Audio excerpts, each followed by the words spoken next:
Hey, welcome back to Bibles and Barbells, where we bend the bar and not the truth. We're in the garage again. I'm Wes. I'm Conrad. And we're excited to get started. Connor, you got anything for us before we get into it? Briefly, so we've been, hitting a lot on faith. Today's going to be a little bit more fitness-based. I love it. Just be ready for it. Well, let me pray us in, and we'll get started. Lord, we thank you for the abundance of blessings in your grace, Lord, which we know we are not worthy of. We ask that you work through us and the words that we speak today resonate with someone. Come around us with this hedge of protection of this team, Lord, and those who are on this journey with us. We ask that you walk through us, through our technical life, but also, Lord, through the life of our fitness and our health, so that we can glorify you in all of our actions. We ask these things in your almighty name. Amen. All right, man. Well, like you said, we've hit a lot on faith, which is who we are, but we're going to continue to do. But we promised some fitness, so We did. fill in the fitness, big man. All right, so it's been on both of our minds for a while, I would say now, on the lack of proper training for younger athletes. Yeah. Especially in our hometown here in Bakersfield, it's just something that being a strength coach at the college level and seeing what I would say the lack of physical preparedness Sure. from what you would wish to see in a college athlete coming in. Now, there's a lot of things we need to teach and go over with them because we want to, have them, gain more and more as they go and develop. Sure. Right. So there's a really good book by Louis Simmons. Rest in peace, Louis. And I'm a big fan of him and what he's done to the strength industry in general. But he's got a really cool book. It's a very easy read.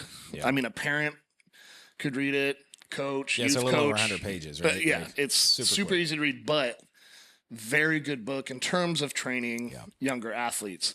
It's called The Rule of Three. Yep. Okay, so it emphasizes the importance of like having a quality coach, and having a quality coach is somebody that's, to me, that's willing to do the research, Sure. and do what they need to do to, give their all for those young athletes. A well-structured, training program is another one. Yeah. And a big one too for young athletes is the enjoyment. Yeah. Right, making sure they enjoy it, and just the well-being and youth of their athletic development. Sure. Is another really big one. And this book, it touches on all these things. It gets into more depth on different aspects as well.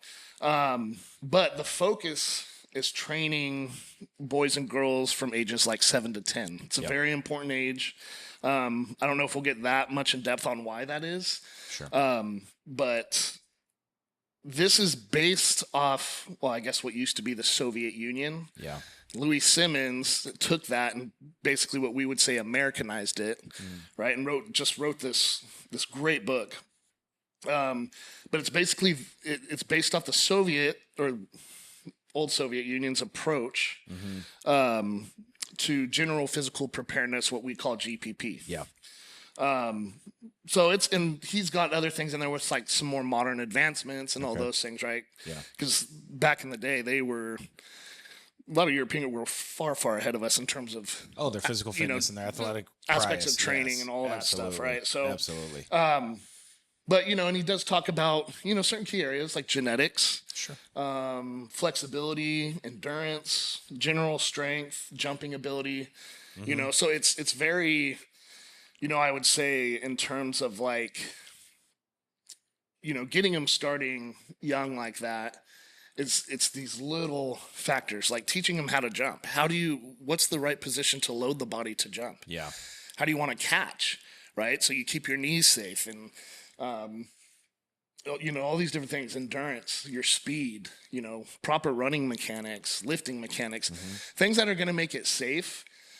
But a lot of times with youth athletes too, if you're putting in kind of all of these different aspects, right? But keeping it simple enough, you end up making it really fun. Sure. And that's still even my goal, even at a college level. I want to make it to something they enjoy the challenge. Well, yeah. But it's not, like way over the head. Yeah. I'm not like trying to reinvent the wheel or anything like that. You know what I mean? Well, you said something, and you're talking about fun, right? What we do should be enjoyable, right? And especially, I think, at those formative years, that 7 through 10, right? You're talking about. We see now youth sports is a multi-billion-dollar industry in this country.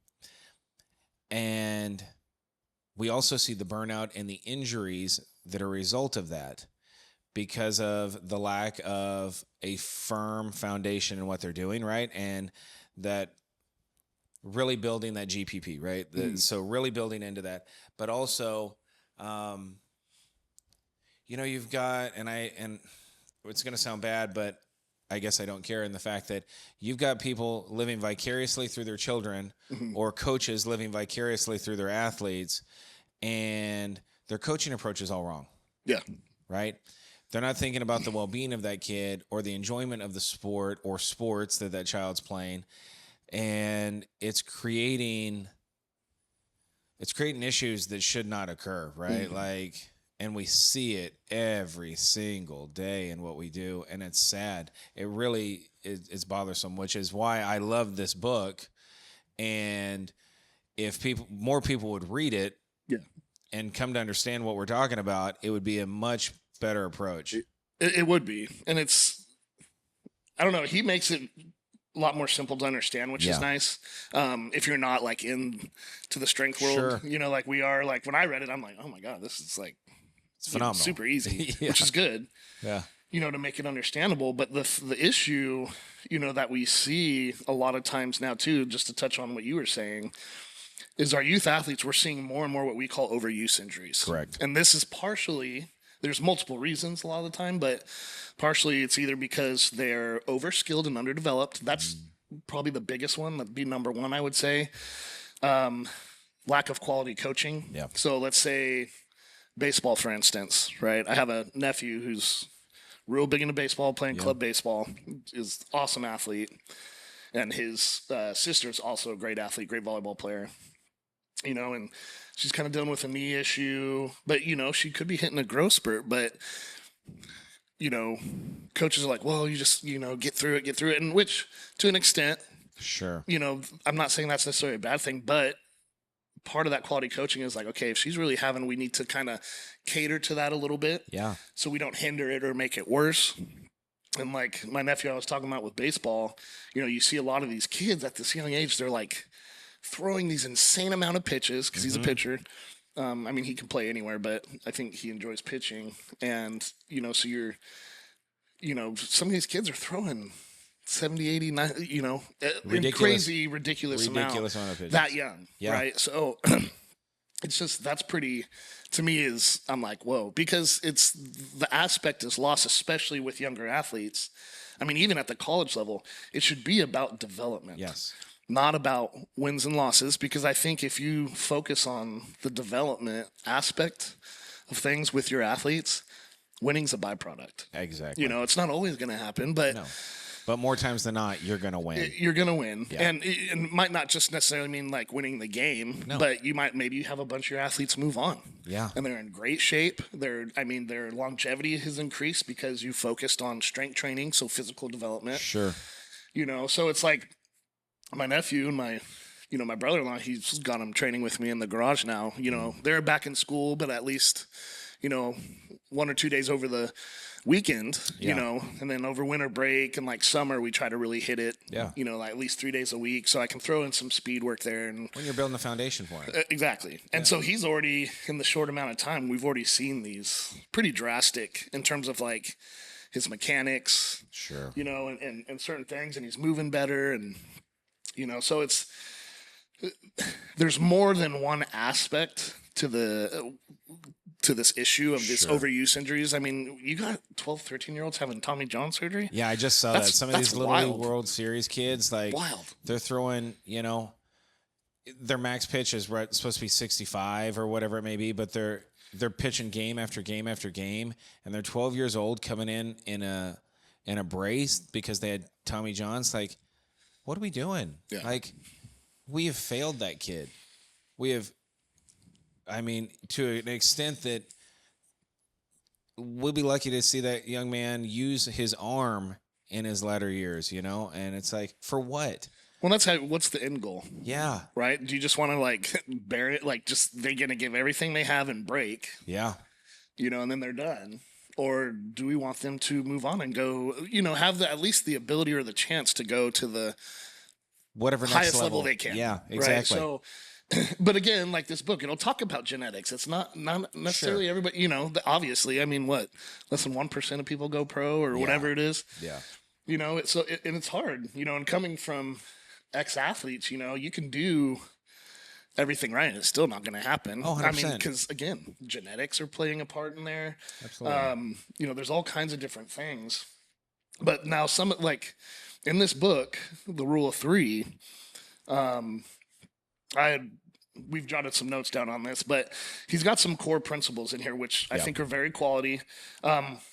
One being quality coaching. Yep. Right. So, you know, having a skilled coach, I guess I'll say,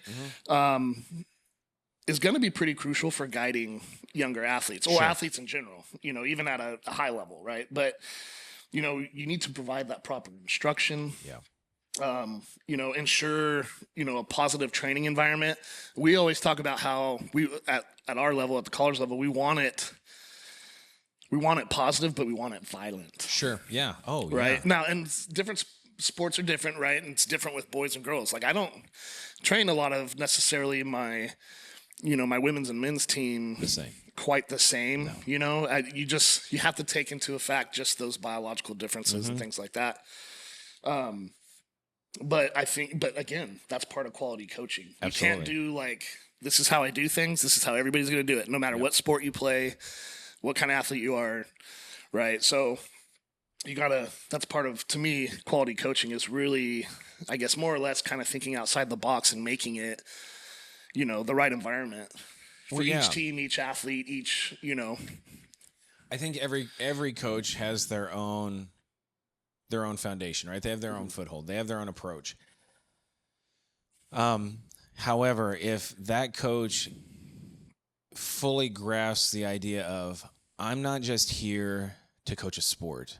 I'm not just here to build into these kids as it's related to whatever they're coaching, but I'm here to mentor these kids. Yeah. I'm here to guide these kids. I mean, how many times have we as coaches and or former athletes looked at, man, that coach was impactful because of X, Y, and Z? Or how many times have we had former athletes come back and say, hey, coach, what you did or said here meant so much because it kept me in line with what we needed to get done. And yeah, we expect our athletes to produce 100%. Yeah.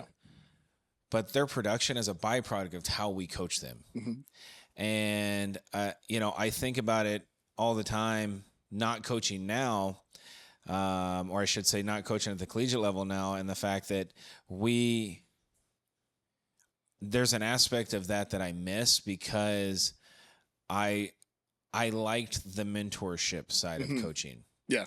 The day-to-day grind of coaching, right? Well, you end up being like a secondary parent. You are a parent. You know, some will even tell you that you were their parent. Yeah. You know? And I think that for me was the most rewarding. The wins came. The wins were there, but because we built into them. Yeah, but like you're saying, like the wins, right? Part of that is not just developing them in terms of, you know, their athleticism, but their life, right? Yeah. Outside of sport, outside of all those things. You know, I filled in as an interim head track coach this past year. Yeah. Which I didn't want to do because I just didn't have any want to be a head coach. But I'm like, this could be a great experience. Sure. You know, and we had a smaller team, but, you know, my big things where a lot of like, I want to be quality. I want to be there for these kids. Like, if they need something, I'm going to try and do it for them. Yeah. I want them to learn something, Yep. you know, and it wasn't necessarily like, of course I want them to get better at their sport, you know, Yeah. get stronger, get faster, all these things. But I always told them, I said, another big goal of mine for you guys is to end up, I want you all to be people that your community can rely on Absolutely. to do the right thing, Absolutely. to be there. You know, I said, I think that goes a long way. You know, and luckily we had a small team, but, you know, I had some athletes, you know, after this year and, you know, really, you know, gave me some very nice, Yeah. you know, text messages and phone calls and stuff, you know, saying like, Coach, thank you for being there. Like, it was one of the funnest seasons I've ever had. May not have been like their best season, but, Yep. you know, and to me, that's a win. Yes. Right. So it's, I mean, of course we want to win. Like, who doesn't want a state championship? Who doesn't want a conference championship? We want right. to win. You know, we all want that. Absolutely. And that's the one big thing too, is I said, you guys need to, if you agree with what I'm trying to do or not, but buy in, because the biggest thing with athletes being, you know, an ex-athlete is I didn't agree with all my coaches on what they taught me, but I bought in. Yeah. Because I'm like, no matter what, everything's a learning experience. Absolutely. I'm going to take, you know, maybe what I liked, even what I didn't like. I'm like, dang, this is better than I thought. This worked, you know, but you have to be open. You have to trust them. Mm-hmm. And being a coach now and kind of looking back at it retrospect, I'm like, wow, I was like, if you can gain that trust and you're willing to kind of open yourself and trust that coach, Yeah. it can take you a really long way. I feel like for me, my mom being a coach, Yeah. that was kind of easy for me to do. And I feel like I was a little bit ahead of everybody else, at least in my age group, because of that. Sure. Because I would buy in 100%. Yep. And I was just, my mom's like, you give it everything, practice, game, doesn't matter. She always used to say, you play as you practice. That's exactly right. So everything was just all out, right? Yeah. So, but I think getting that trust with your athletes is big. I kind of give it, I guess, more willingly, right? Yeah. And I expect it back just out of respect, right? Mm-hmm. But I'm never gonna say that, No. you know. So it's just again, that's kind of another aspect of that being a quality coach. Yeah. I would say.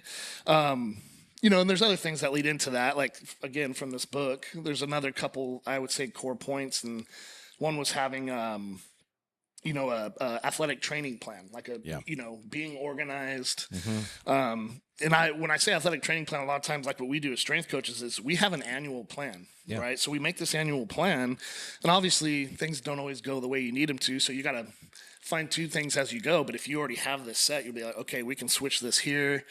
We can kind of, you know, mess around with what we need to mess around with to make it successful. But having that well-designed plan, I would say, is pretty essential for systematic development. Yeah. Right. So, you know, cover those various aspects of all that physical fitness. Right. So it's not just like one thing. Like, it's not just strength. Right. It's not just muscle endurance. No. Yeah. It's not just speed. Well, you're right? building a well-rounded athlete at that point. That's the point, right? It's the and that ability- leads into the athlete's well-being. Yeah, it's the ability to build into their strength, their endurance, their speed, their flexibility, their overall skill set to make them not just a better athlete, but a healthier person. Yeah. Which is huge. Big. It's big. And that's another thing too, is looking after that athlete's well-being is keeping them from overtraining, right? Staying enthusiastic. The more I feel enthusiastic at coaches, the more enthusiastic the athletes will be. Absolutely. You know, you play off each other. If you're kind of just like, you know, throw the balls out and you're just like, okay, that's what we're doing. But if you're on it, in it, and they can see like you're excited to teach, and well, they feel the joy. Yeah. They feel that it resonates within you, right? And the joy of that you're exuding to them, it's infectious. They're going to be like, all right, coach is on it today. Like, coach is ready to go. Like, let's rock and roll.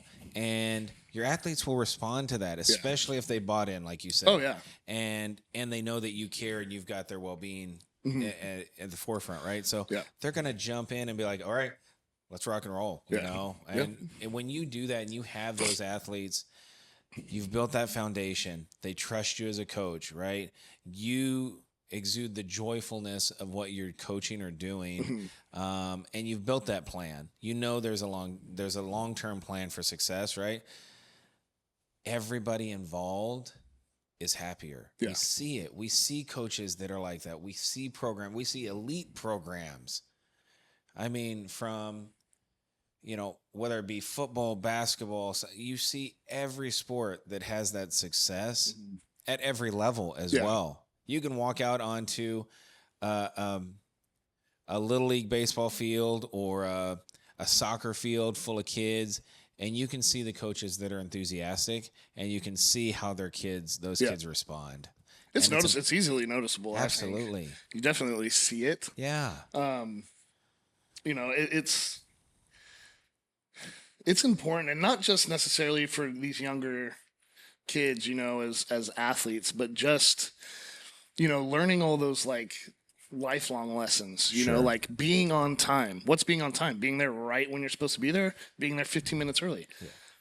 Right? So you're there, you're prepared, you're ready to go. When the time comes, you're ready. So, you know, that's one thing. It's, you know, you're not always going to get what you want. No. You got to work for what you want and what you need, technically. Sure. You know, so you got to be willing to put in that effort. Yeah. Right? And consistently putting in that effort. You know, I always tell my athletes, I said, you know, hey, I get it. You guys are in college. Yeah. You know, you're probably up playing video games. You know, maybe we trained on Monday, you had a game Tuesday, and we're training Wednesday, right? So, but you were up playing video games and didn't get enough sleep. You didn't have breakfast this morning, whatever it is. So your recovery was not very good, right? So let's say they like, coach, I got like 50% in the tank. Yeah. Okay, that's fine.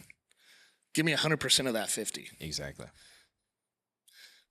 If you tell me that, and that's another big thing is having that quality communication, I think, with athlete to coach. You know, so I can work with you, right? If something like that happens, okay, you got 50%. Well, you know, we had a max effort day today, but hey, let's do this. Let's take it more to dynamic effort, right? Maybe let's work on some bar speed. You know, maybe whatever, and take the workload down a little bit for you. But you're going to give me everything you have in that 50% that you have in your tank. Yep. You know, and it's something I always like, usually the start of the summer when the freshmen are coming in, you know, I'll put it up on the whiteboard and I kind of give my little, you know, start of the year spiel, I guess. You know, so, because even if like we have a team going into like fall season, right, the freshmen still aren't coming in till the summer. So summer's always a really big, we get to train them for 6 weeks. Yeah. And that's always a really big teaching and coaching period. So I always think it's almost one of the more important ones, just with the incoming freshmen. Yeah.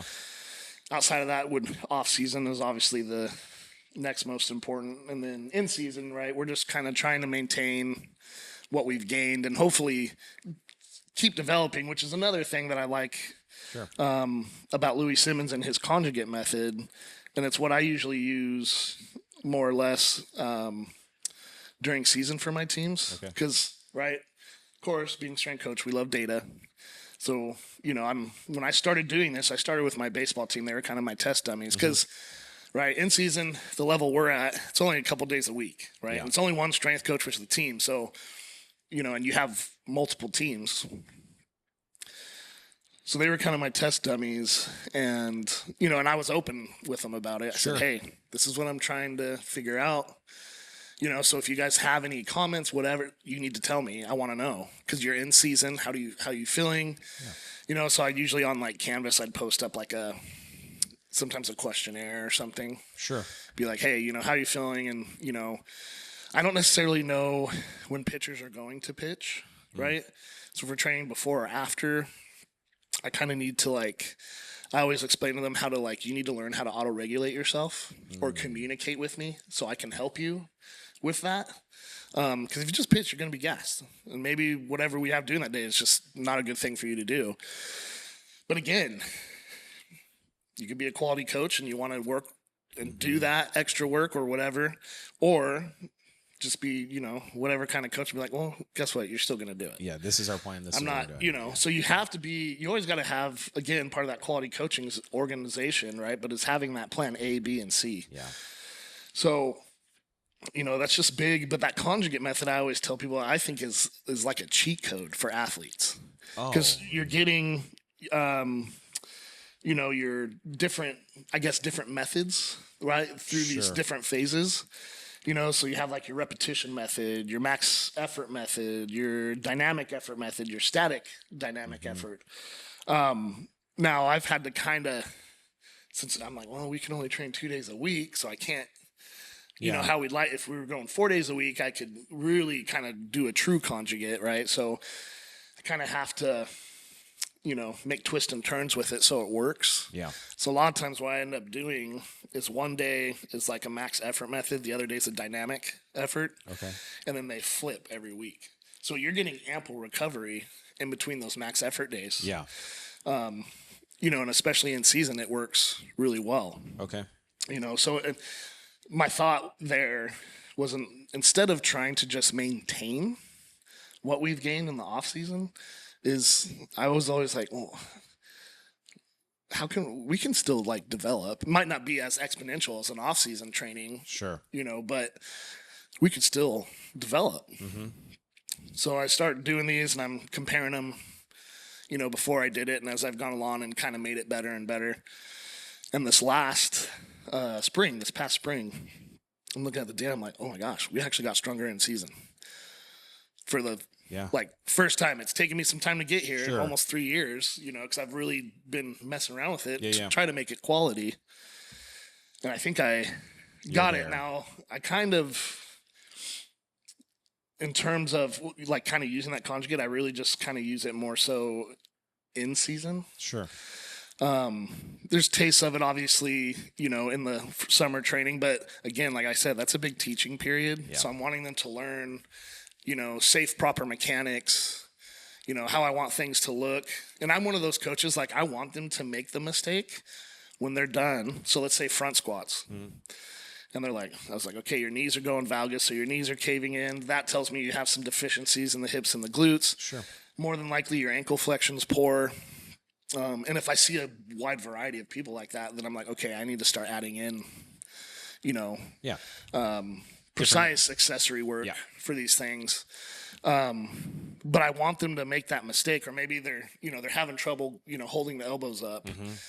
So they got to do like this cross arm thing, or, but a lot of times you see them, they collapse. Right. Yeah. So I want them to make the mistake. I want them to feel it. Sure. So I'm one of those guys, I'm not going to like interrupt or like interject in the middle. Yeah. You let finish them do up. And I said, hey, okay, this is what you're doing. And I'll usually jump in there and show them. And I was like, this is what I need it to look like. This is how you kind of do it.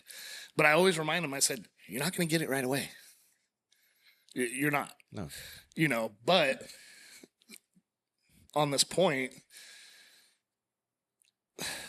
I've been very surprised that, even something like skipping, jumping, even running to an extent, like how many, I have to call it, they're not very efficient at any of things because we've had a lack of PE now, K through 12, which is terrible. And the thing is too, I always tell people, I'm like, physical activity is one of the only scientific ways that we know of that your brain can actually produce new brain cells. Yeah. There's a couple studies I've read. I'm forgetting them. I probably should have brought them up, so we had them. But that's pretty interesting. It was a TED Talk. It was this PE teacher from like Iowa, I think, or something. It was really good. But this guy, their test scores were just going up. And this guy from Harvard's like, I guess a neuroscientist maybe or something. Yeah. And he goes, what are you guys doing? And he goes, nothing. He goes, PE. Every day. And it's, but like really cool stuff. Like they'll go kayaking, right? It's something different, right? It's not just like, doing the typical, like we're going out and just, we're playing some game. It's doing different things. So he comes over and kind of does their study, hooks them up to these electrodes and stuff. And So they'll go out, even just like going out for 10, 20 minutes, right? Doing some activity, coming in, you just see your brain just light up. It goes from this dormant like blue and just bright red, yellow. It was really cool to hear him talk about this and the importance of, what it does for these kids physically, but also what it does for them cognitively, right? Their attention spans were better. It's funny because we're seeing more and more that we need more times in the seat in the classroom. No. I'm like, dude, it's hard for me to concentrate for more than 45 minutes a lot of the time. I'm an educator in the classroom, and it's difficult for me to focus for those 45 minutes, right? And I'm teaching the actual subject matter, right? Like, if we revert back to that and we're talking about what Simmons has said here, that 7 to 10-year-old range, right? And we're talking about the conjugate method that you're utilizing within the collegiate level. Yeah. What would you suggest some of these coaches that are coaching these 7 to 10-year-olds do as their approach to that, right? So not all of them are going to have elite fitness facilities like we have, right? Yeah. But what do you think Which you don't need. No, you don't need. But what can they do maybe or implement on their, daily or couple of practices a week to help build a better foundation for that age group? I think starting off, do like just fun things, like things they're not even like exercising. They don't know it. Sure. Maybe work, I would say more things like, flexibility, jumping ability. Some general strength in there, almost like you can like make like so you got a 7-year-old, make like an obstacle course. If they've never a relay race, it's like you don't need much. Take them to the park, get some cones. Sure. You can get cones for cheap still. Yeah, they all have them. And be like, okay, we're gonna side shuffle to this cone, and then we're gonna sprint to this one. Okay, once you get to that cone, you're gonna do 5 push-ups, right? And then you're gonna sprint up this hill. Yeah. Right.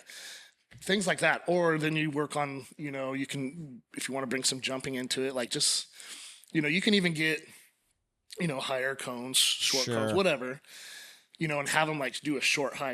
So they like, because a lot of the things with speed work, jumping, all those things, and I preach it all the time. I'm like, it's rhythm, finding a rhythm. Yeah. It's huge. Because when you can kind of get those rhythms and doing those drills, there's that carryover to whatever sport you're doing, like running down the first base or your 100-meter dash or whatever.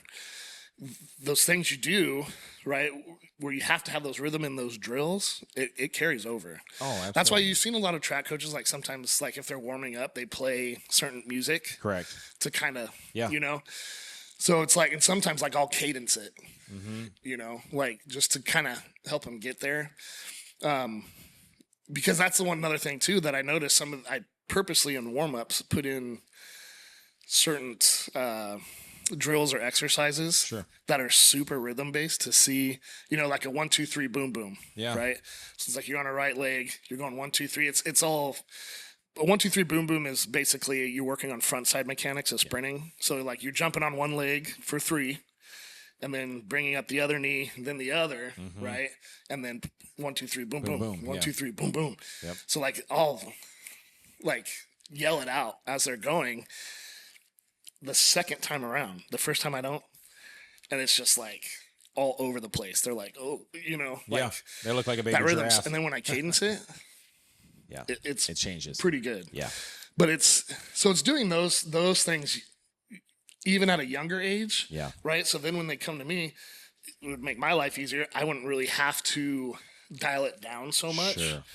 Right, because the thing is like I always tell my athletes, okay, say you're in season, I have you only for 2 days out of the week for an hour each. Yeah. That's 2 hours out of all these hours you have in a week. Yeah. I was like, so you give me everything you have. Yeah, exactly. Right? And I think if we teach the younger athletes kind of these like core concepts,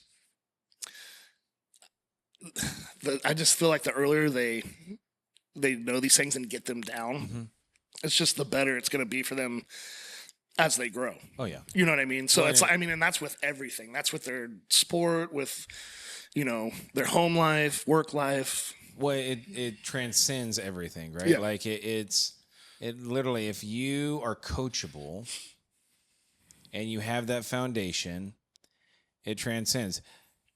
To implement kind of an aspect of faith in there, you have Proverbs 22:6, right? And it says, train up a child in a way, right, they should go.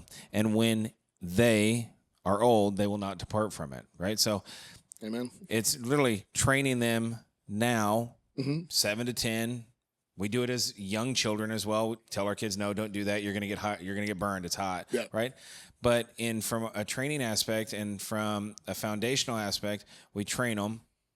We give them the foundation. We lay it. It's firm. The next level, they add a little bit to it. They add a little bit to it. Then when they get to that collegiate level or that elite level of their ability, they don't even think about it anymore. Yeah. It's natural to them. They don't question it. They know the cadence, the rhythm in which they're supposed to be acting on and doing. We've prevented injuries. That's the big one. Yeah. That's the big one. Because as a strength coach, that's actually your main goal is injury prevention. That's number one on the list. Yeah. Number two is getting back to play quicker, right? Because if we have that base of solid strength, so you do, because you're going to be an athlete, you're going to get injured. Yeah. And so you get injured, we can get you back quicker because you have that base of strength. The third thing on that list and the last thing is bigger, faster, stronger. That's it. But the first things have to do with injury prevention or, bringing them back to play faster. Yep. So it's, you hear strength coach, you're like, well, yeah, bigger, faster, stronger. I was like, well, that's not even like the primary focus. No. Right? Because I always tell people there's a difference between training and working out. Working out, I always deem as, okay, we're training the muscle. Nothing wrong with that. No. But if you're going to be an athlete, we need to train. Correct. And what I mean by train is we train movement, right? What's going to make you better on that field or court, And now what I mean by that is not like, say, in your actual training session with these athletes, what you're doing doesn't need to be sport specific. No. That's a big issue I have with a lot of coaches. Well, we need sports, specificity in the training room. No, that's not how that works. Right. Sport specificity is done in practice. Correct. That's skill related. Correct. Right? We're strength related. So we're trying to make it to where you're going to be stronger at doing those sport specific movements, decreasing the chance of injury. Yeah. So it's, and I get it if you don't understand. I mean, we went to school for this, and stuff, and I've done so much research. Yeah. I still do. Yeah. All the time. Like every week I'm trying to look up some new research or something, just to broaden, my knowledge. And it's part of being a nerd. It is. Yeah. But it's like, some of they just don't get that. Yeah. They're like, well, we play soccer. We need to do a lot more single leg work. And I'm like, I'm not saying we shouldn't do any, but we got to build a base first. Yeah. Right. There's progressions with things, and, there's time and place. Right? Say my women and men's soccer team, they're a fall sport, right? So summer for them is almost like fall training camp, kind of how football has a true fall training camp. Yeah. But I always treat, men with like fall training camp. And I'm like, if you guys are done here, and we start later, so this is their dead week. And then they start, and I'm like, if you guys feel 100%, you didn't train. You did not train. You did not give enough. You should not feel good. No, you should be gassed. You should be sore. You should have areas of tenderness. It should be doable to do, do your sport and train all these things if you're focusing on your recovery. And they're like, they got their massage guns. And I'm like, I get that. That's fine. How much are you sleeping? Yeah. What's your hydration look like? What's your eating habits look like? Though sleep is going to be the number one recovery tool. 100%. Number one. Hydration and your nutrition are number twos. But and then doing those small, doing some soft tissue work, and maybe you'd see a massage therapist every other week or once a month or whatever. Doing those preventative things, is good. But I always say sleep. if you can get 8 to 9 hours, that's great. Or 7 to 9, I would actually say, but I was like, even if you're getting a quality 5, 6, 7 hours of quality And it sleep. varies for everybody, right? And it does. I mean, like, you and I get very little sleep. there's and we times where preach I on don't it. get much, but the sleep is quality. And there's times I've slept longer, but the sleep was not good. Correct. And I feel worse. Yeah. Because the sleep wasn't good. So, and that's the thing too, when these younger athletes, especially, I will never put them through something I have not done myself. I would. That's our motto, right? We're not going to ask you to do anything we haven't already done or wouldn't be willing to do today. Even at the college level, you're not going to do something I haven't done. Nope. And there's times where maybe I come up with something new or I think is new. I test it out first. Yeah. I do it first. And then because then that gives me a better tell on like, I don't know, that's going to work very well. Or, maybe I need to change some things up. Sure. With it. But that's why a lot here and there, I'll jump in and say, this is what it needs to look like, which I've injured myself a couple times doing that cold, like, you guys, this is what it needs to look like. Boom, but it's fun. And I think that gives you, especially with younger athletes, a closer, better relationship and bond, right? I think that trust just gets more and more cohesive. And it's important, especially those very young athletes, but even because they're still young at our level, they're 16, 17, 18 years old. Yeah. Some are, a little bit older, but, sure. I'd say on average, they're around that 17, 18 year, at least when they start, with us, at that like, junior college level. But, I don't know. I feel like that's such an important aspect. I mean, and everybody coaches different. Everybody has their own philosophies. There's more than one right way to do something correctly. Absolutely. Right. And I always promote, build your own philosophy. Right. I mean, you're going to build it off other things that you like. Yeah. But build your own. Like the things I'm doing, like with this kind of, weird conjugate thing I'm trying to do. But it's working. It's not like a true conjugate, but I'm trying to make it so it works for where I'm at, the time we have, the amenities we have, so you have some fun with it, build with it. You don't need to reinvent the wheel. Strength's one of those things where the simplest things work the best. Like some of the levels I was able to intern at, some of these head guys, and this is at, pro level. Yeah. They would always say, KISS principle. I'm like, keep it short, simple. And they're like, keep it simple, stupid. Yeah. And I was like, because, you're going into this pro level. I'm out of college doing an internship. And I'm like, you want to flex your brain and, just show them what you know. What you've learned. What you can do. And then it's like, well, dang, you guys are doing like nothing crazy about it. But it's it makes sense, though, because like all we knew. And I was like, oh, well, that's an easy fix. That's an easy fix. Right. But the simple things, they work well. It's like, sometimes you get, let's say, an elite sprinter. Some of the best elite sprinters can bench press quite a bit. And you would think, where is any relation to that? Absolutely. But if we think about it in terms, especially linear speed, right? Those faster your arms can move, the faster your legs move. Correct. Right? So more efficient you kind of are here. Right. Obviously, still got to worry about those front side mechanics. Right. Yeah. But, some of the best bench pressers. Now, I'm not saying they're like benching all crazy amounts of weight, but they're benching heavy weight for their body weight and what size they are. And that was something, again, a lot of what we know now in the States is all European based. And we've kind of we've Americanized it. Sure. And we've like, when I say Americanize it, what I mean is we modernized it. Yeah. Right. Because they're old principles. But that just goes to show how well they work. Yeah. Right. But now we can understand a little bit more, right? When we Americanize, AKA modernize it. And we're like, well, that could mean, well, they used to do it like this way, but we could do it this way. So we have ample recovery so we can get more out of each session. You know what I mean? So that's important, so, and that's what's cool about, reading, nerding out on books like this, and Louis Simmons has a bunch of great books. Mark Ripito has a bunch of great books. One of my big staples when I got my CSCS is, the NSCA book, Essentials of strength training and conditioning, because it's got so many things in there. It's got some touches on nutrition, touches on facility setup, all these different things. Now, are there things I don't agree with in the book? 100%. Yeah. And that's not a bad thing. Like, anybody can regurgitate something I've read. Sure. But have you applied it?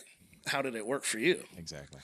So it's like sometimes you have to apply those things to yourself. And now, if it doesn't work for me, it doesn't necessarily won't work for you. Exactly. Right? Or athletes, but I'm gonna it's gonna give me a better understanding. I'm like, I think this could be better because I didn't really feel this activating doing this exercise, but I did feel it doing this exercise. So it gives you a good starting point, I guess, I would say. But the biggest thing, especially with these younger athletes, is that KISS principle. I'm going to call it the strength and conditioning KISS principle. Yeah. Because keep it simple, stupid. Yeah. But that was one of the biggest things I learned when I was, at that level. pro level interning. Yeah. I was like, dang, because I just thought everything was going to be just crazy insane, which made me nervous. And then going in, I was like, oh, right. Like, cool. It was really interesting. When I think it just goes to show, right? They're not trying to recreate the wheel. No, they're not trying to reinvent anything. They're saying the principles in which you learned at an early age are the same principles and practices that we're going to apply at the elite level because they worked. That's your foundation, right? We talk about Simmons' book, Build That Foundation. We're going to continue to build on that foundation, and we're going to keep it simple because the simplicity of it works. Yep. We'll build out other areas, right? But the simplicity of what we do and what others can do in and out of training, right? It works. Yeah. And again, it's don't be afraid. Test things out. Trial and error, man. Some of my biggest learning curves were through failure. Yeah. Well, things I tried and I was like, oh God, that was terrible. But again, that leads back to, every semester I self-assess. Yeah. Yeah. Right. Like this summer, I just got done doing some self-assessment with teams I had, and I'd be like, you know what, I need to be, maybe a little bit more dominant on this aspect, relax on this kind of thing, and and the thing, and that's like this book talks about, right, is those differentiations between boy and girl. Yeah. Right. So like training girls, it's not, I can't expect them to have the same capacity, right, for training like boys. A young male athlete, yeah. Right? For obvious reasons, right? More testosterone, things like that. A lot of times, especially at younger ages, boys' bone density, tendon ligament strength is a little bit farther along than, girls. Girls obviously got the brains. Not afraid to admit that. But but that doesn't mean girls can't have that either. It's just the training might have to be a little bit different. Yeah. Like at that age, say I'm doing a box jump for a boy, right? And maybe they're on a foot, right? Box jump. Maybe you probably more than likely you're gonna have to start to grow at like 6 inches, so half a foot, 6-8 inches somewhere. You know what I mean? Yeah. And then you progress. But again, progression, right? And that's through adaptation of the body. Absolutely. Right. That's what training is. The body's going to adapt, and that's where right. So I always say when you get comfortable, kick it up a notch. Yeah. You got to kind of, even at a young age, I always, like my nephew, I always tell him, I said, you got to learn to embrace the suck, dude. The grind is real. The sooner you learn to love it, even though you hate it, but the sooner you learn to love it, I said, I'm telling you, his name's Connor. I'm like, that's going to take you so far. Yeah. Not just in baseball, but in your life. Well, and we look at that as we apply that to all youth sports, right? And I'm looking at the young boy compared to the young girl, right? Yeah.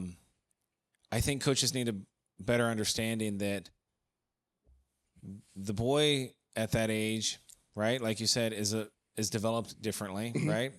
Just maturation's different. Exactly. And so don't hold those two to the same level. Yeah. Adapt. Now you're going to get some freaks here and there, right? Genetics are genetics. And then, but you read it. Yeah. Be like, okay, you're capable of this. Okay. And this is where we're going to go. Coaches, I should say, need to have a better grasp of that, right? Yes. And I just think as we put our kids into athletics at a young age, especially 7 to 10, right? Or younger, because we see it going younger and younger and younger. Well, it's like my daughter. I want to get her in Brazilian Jiu-Jitsu, and she's turning 3. Yeah, exactly. But there's nothing wrong with that as long as you're building that foundation. You've got a coach or mentor that is building positive, right? Principles into the child. And on top of that, there's balance and joy. You're not forcing a kid to play softball, baseball, soccer, basketball 12 months out of the year. Unless they want to. Unless they want to. But guess what? They're going to burn out even if they want to. Oh, for sure. So allow them to go play another sport. Allow them a little bit of downtime. Build into their... When it's younger, that's important. Let them have a life, be a kid. Let them lay and swim in the pool on a Saturday instead of going taking BP for 2 hours in the morning, right? Like, it's okay. Or cut things down a little bit. Maybe instead of doing BP for 2 hours, do it for an hour. And then, hey, go hang out with your friends, whatever. But that's like you're saying, it's these youth athletes. It's just getting more and more like a job. It's a career. Win. I'm like, no, develop. Right. And I get it. It's hard because you got parents. There's so many different aspects. So a lot of this, I would say, is definitely, it sounds easy, but it's harder than it seems. For sure. So easier said than done. And I've reffed at like a youth level. Some parents can get wild. I've coached youth level. I've coached a bunch of different levels, but it's kind of this is kind of crazy. Now I'm thinking about it. Those youth levels, the parents are so much more intense. Than when they get up to like high school can still be pretty bad, but like college and stuff, it's like. Ooh, I've always said there's a reason when you get to the high school level, there's a fence or a barricade between the field or court and the fans. And it's not for visual appearance. It's not for anything else. It's to protect the officials from the parents. It's to protect the coaches from the parents. And I will say, as a parent of 2, you've got one walking around yelling and screaming too. Like, as coaches, don't live vicariously through your kids' sports. Don't do it.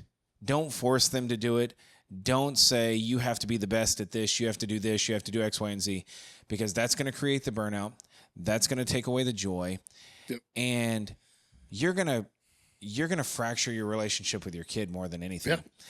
And my wife and I, Carly and I, just had this conversation last night. Love my daughter to death. Hadley, she'll talk your ear off just like you and I will, right? And she can have a conversation with the best of them. She may not be the most athletic kid out there right now. Which is okay. And she's not totally interested in it. Nothing wrong with that. But you know what? She likes art. She likes music. She likes these things. So guess what we're going to do?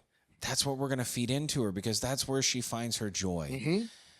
We're not going to be the parents who say, you have to do this. Now we're going to be the parents to say, you can introduce. You need, absolutely. And there's introduction levels, right? For sure. We're going to say, you need to do something to keep you stimulated. Right? And to keep you going. But we're not going to say, you have to play this or you have to. No. That's the thing. I want to introduce it. And if they want to try it and look. Now, my big thing too, to touch up on what you're saying is, say daughter, she goes, hey, maybe she's 6, 7. She's like, I want to try soccer. Okay. Great. Maybe she gets halfway through, a season. It's like, I do not like soccer. I go, well, guess what? You're going to finish. You don't have to, after this, if you don't want to go back, you don't have to. But you're going to finish. So you're not quitting. Nope. And it's, sometimes there's that fine line. Like I always say, some of the youth athletes, especially let's say over the summer, they're staying at a friend's house, they're staying up late, and you're supposed to maybe take them to practice in the morning and, your kid's tired and he's not lit. And I go, you know what? Let him sleep in. missing a day is not going to kill you at this age. Correct. Right? It's not your job. It's not that kid's job. Yeah. Right? Now as you get up in level, like high school, college, things like that, you need to learn to push through and do things the right way so you don't have that. But kids, you gotta, there's that fine line there. Like you want them to have good commitment, right? And effort. But you also, I think as a parent and or a coach, you gotta be able to read, these younger athletes and be like, because I've done it. I'm like, seeing a kid's just like super tired or something, not into it like he usually is or she is. And I'll be like, hey, when did you go to bed last night? Yeah. And someone will be like, oh, we were playing video games till like 2 a.m. Yep. Because that's the thing too. You got to worry about, even at these younger ages, like even that 7 to 10 range, staying up and playing these video games. Yep. And I'm like, dang, I was like, when did you wake up this morning? And they're like, well, like 30 minutes ago, we just got in the car and came here. And I was like, okay. That's why. So what I do with them, depending on whatever is going on, I give them something, I guess easier, right? But stimulating, but it's nothing that's going to like exhaust them because they're clearly already exhausted. So there's just things you got to be able to read it. Like you don't want to like coddle that kind of things. Like you knew you had practice that next day, but I'm also like, it's your summer, you're a kid, you're just having fun. Right. You got to let them have that as well. Well, yeah, and I think about that as we kind of wrap up. It's like it goes back to what Simmons wrote in this book, right? The Rule of Three. It just lays down the idea of the physical principles, right? So you're starting early. Mm-hmm. You're building, you're building broadly, meaning speed, agility, strength, which creates a quality base. Exactly. You're protecting the health of your child and athlete, right? Mm-hmm. And then you're using and fostering coaches who are mentoring the children in a positive aspect. Yep. Right? Yep. I look at it from every level of that. You've looked at it from every level of that. We would encourage everybody out there to read this book, especially if you're a youth sport, high school coach. Get into it, build into it. Or even if you just have kids, wanting to get into something, it's worth the read. It's easy to read. Absolutely. It's quick. It's easy. And build into it. For us here, though, I feel like we could talk on this for a couple more hours, so we very much so might. So as we release this one, you may get a couple more that we build into youth sports because I think it's a vital part of the growth and the dynamics of not just young athletes, but young people, period. Yeah. So as we kind of clean it up and wrap it up here for this episode, is there any last thing you want to encourage these families or parents or coaches? Actually, is be present, right? And I don't mean just show up. I mean, be present, I feel like you can tell if your kid or your athlete, as a coach, whatever, you can tell when, they're either exhausted or, and you need to, be able to kind of juggle those things well. And again, because like I was saying earlier, you don't want to coddle it, right? You want them to be able to push themselves, right? And learn how to make specific sacrifices for success and all these kind of different aspects. But kind of playing part, okay, you're a kid, now as you get older into like that teen level, that's when you start saying, hey, dude, you're going to be an adult soon. You got to do the right things, but I would say, so just, as a parent, coach, be present, understand your athletes and your kids, because we're learning just as they're learning, and I think when we understand that concept, it's definitely a better way to kind of go around, coaching youth athletes. Yep. But also being able to kind of coach your kids in terms of, life lessons and things like that, So it's just, be present. Be present. Well, as we clean it up, I think from my aspect, it's build strong bodies, build strong minds, and put a strong work ethic of not just what you're doing, but your faith as well, right? Yep, 100%. So, man, let me pray us out, and we'll get out of here today. Cool. Lord, we thank you for this day. Lord, we thank you for the time we had together and the words that you gave us to share, Lord. We ask that hopefully it resonated with just one person, and that if there's a youth coach out there that is like, man, I need to dig into this, they dive into it a little bit more, Lord, and they not only find the principles offered in the book that we shared, but in the words that you provided us and the words in your book.